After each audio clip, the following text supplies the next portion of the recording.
How to add comments to your channel and messages on Telegram mobile app. So let's get started. First, open the app. Then open your channel and write a message. As you can see, there is no option for commenting this. So what you need to do is click on your profile picture or name of your channel. Alright, click edit.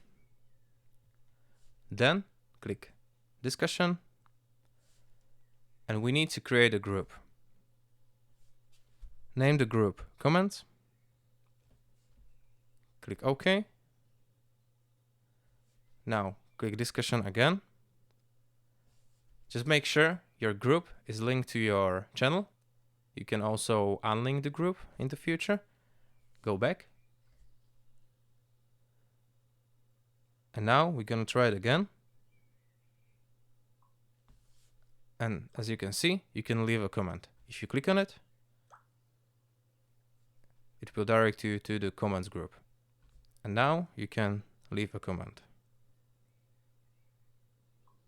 Okay?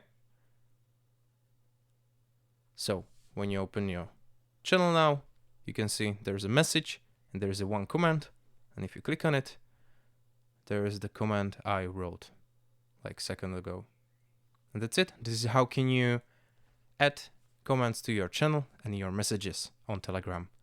Thank you for watching. If this video was helpful, please hit the like button. And if you want to support this channel, subscribe to the channel. And see you later. Goodbye.